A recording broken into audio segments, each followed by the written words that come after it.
बहन और भाइयों, जब मैं बहराइच को देखता हूं तो बहराइच मुझे विकसित भारत की उज्जवल तस्वीर अगर किसी जनपद में दिखाई देती है, उनमें से बहराइच भी एक महत्वपूर्ण जनपद है।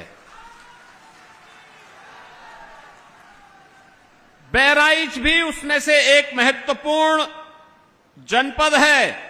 और इस जनपद में इसलिए मैं कह रहा हूं कि जनपद इसलिए हमारे लिए महत्वपूर्ण है क्योंकि यह जनपद करतनिया घाट की अनुपम प्राकृतिक धरोहर की दृष्टि से और साथ साथ यहां की उर्वरा भूमि उत्तर प्रदेश के अंदर सबसे अधिक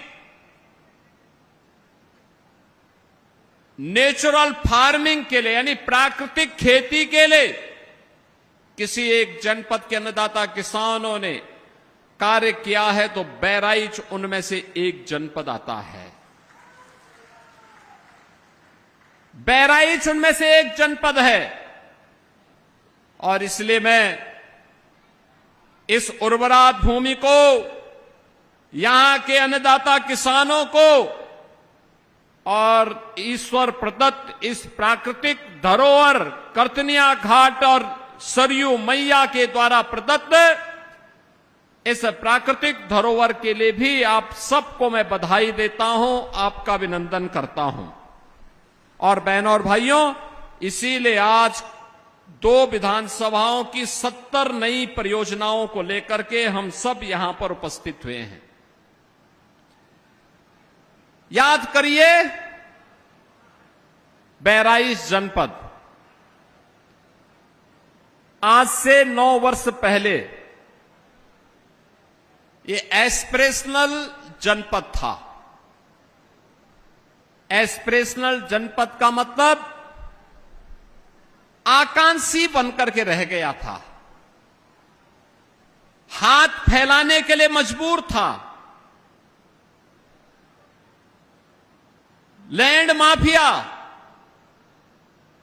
भू mafia, sand mafia, one mafia, ये सभी इस जनपद पे हावी होकर के यहां की प्राकृतिक संसाधनों को लूटते थे।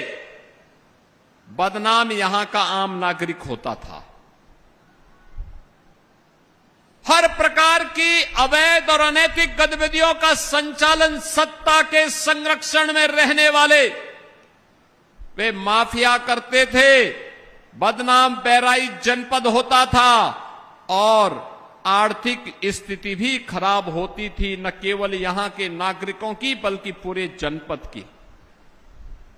विकास के पायदान पर सबसे पीछे की श्रेणी में जो देश के अंदर 600 जनपदों में से सबसे बीमार 100 जनपदों की सूची प्रधानमंत्री मोदी जी ने नीति आयोग के माध्यम से जारी करवाई थी, उनमें से बहराइच एक जनपद था।